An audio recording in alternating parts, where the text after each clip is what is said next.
Avoiding a black market for organs is actually quite difficult. That's because in many cases, demand far exceeds supply. As of right now, some 80,000 people are on the active waiting list for an organ transplant here in the United States. And it's even worse in other places in the world. CCTV's Ginger Vaughn has insight into the challenges of finding the perfect match, let alone the perfect system. Amanda De Jesus thought her heart problems would never allow her to step foot on a basketball court again or play any sports. I was born with a hole in my heart, so I had my first open heart surgery at 7 days old.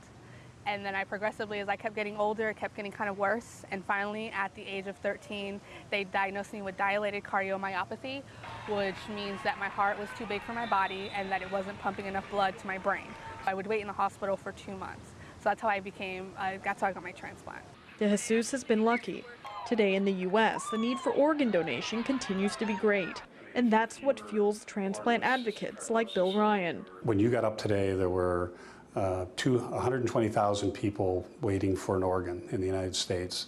18 people a day die waiting for their organ. So part of the message that the games bring is that you can make a difference. There aren't too many opportunities for the average person to actually save a life. And by virtue of being on the donor list and hopefully making a contribution at some point in time in your life to save another person's life is why we're doing this. Ryan is the president of the Transplant Games of America, an event that celebrates organ donors' recipients and their families. This year's games were held this month in Houston, Texas, the fourth largest city in the U.S. Texas alone has more than 11,000 patients on its donor waiting list.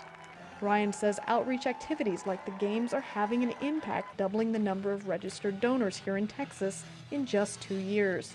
While donation rates are improving across the U.S., Ryan says he'd like to see the numbers climb even higher, especially among minority groups. The truth of the matter is that in the minority community there's a great need because they're not typically great, in terms of being on the donor list. And we're so close to Mexico, as part of it. But all of the minority communities, are touched by it, whether it's the Asian communities, the Hispanic communities, the African American community. They're all in great need, and we need more people on the donor list. Around the world, organ transplant practices vary. Spain leads with the highest number of donors at 35 per million people in its population, according to the National Transplant Organization. Spain's opt-out system means a person is automatically considered a donor unless they choose otherwise. The U.S., where voluntary donors must opt into the program, is fourth among world donors, with 26 per 1 million people. China this year ended its controversial practice of using the organs of executed prisoners for transplant operations and will now use only those donated voluntarily. A national system is just starting to take shape. Thousands of organ donors and transplant recipients are here not only to celebrate life, but to honor deceased donors and to raise awareness about what it means to be a living donor.